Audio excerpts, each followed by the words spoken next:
मी bye education interior designer आहे. त्याच्यामुळे अर्थातच मला माझं स्वतःचं घर सजवायला आणि वेगळ्या वेगळ्या गोष्टींनी ते सजवत राहायला खूप आवडतं. गेल्या काही वर्षात मला कळून चुकलंय की मला इंडियन ट्रेडिशनल डेकॉर आणि ॲस्थेटिक ह्याच्याबद्दल जरा जास्तच प्रेम आहे. यातूनच बहुधा मला साड्यांची प्रचंड आवड निर्माण झाली आहे. आणि आता तर I am a compulsive sari shopper. त्यातून इंडियन हँडलूमच्या साड्या म्हणजे माझा जीव की प्राण.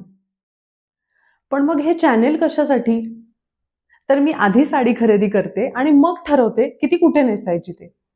या सततच्या साडी विकत घेण्यामुळे झालंय काय, मी जेव्हा केव्हा साडी खरेदी करायला जाईन तेव्हा मला त्या साडीबद्दल खूप प्रश्न पडतात. ही साडी कुठल्या प्रकारची आहे, हँडलूम आहे का पॉवरलूम आहे, ही साडी तयार कशी होत असेल, ह्या साडीची किंमत एवढी काय, ह्या साडीवरचं डिझाईन तयार कसं करत असतील, असे एक ना अनेक प्रश्न. मग मला पडलेल्या या सगळ्या प्रश्नांची उत्तरं शोधण्यासाठी मी माझ्या काही मैत्रिणींशी बोलले, ज्यांचे स्वतःचे साड्यांचे ब्रँड्स आहेत. काही छान छान पुस्तकं रेफर केली, गुगलवर माहिती शोधायचा प्रयत्न केला आणि माझा या सगळ्यातला इंटरेस्ट वाढतच चाललाय. काही प्रश्नांची उत्तरं मिळाली तर काही नवीन प्रश्न तयार झाले. पण तेव्हा माझ्या असं लक्षात आलं की मी काही एकटीच नसणार आहे जिला एवढे सगळे प्रश्न पडतायत. काय बरोबर आहे ना? जसे मला प्रश्न पडतायत तसे तुम्हाला सुद्धा पडत असतीलच की. आणि माझं म्हणणं पडलेच पाहिजेत. कारण माझ्या मते साडी खरेदी, एका चांगल्या साडीची खरेदी मैत्रिणींनो, ही फक्त खरेदी नसून एक छान इन्व्हेस्टमेंट आहे. कारण आज नेसलेली साडी, आज खरेदी केलेली साडी आपण पुढे किती वर्ष नेसत राहतो.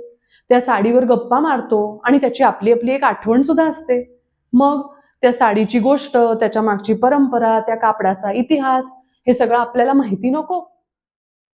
निदान आपण पुढच्या वेळेला जेव्हा खरेदीला जाऊ तेव्हा त्या तिथल्या दुकानातल्या काकांना काय काय प्रश्न विचारायचे, म्हणजे एक्झॅक्ट आपल्याला हवी ती साडी ते त्यांच्या दुकानातून आपल्या समोर आणून ठेवतील, हे तर आपण लक्षात ठेवून करायलाच हवंय.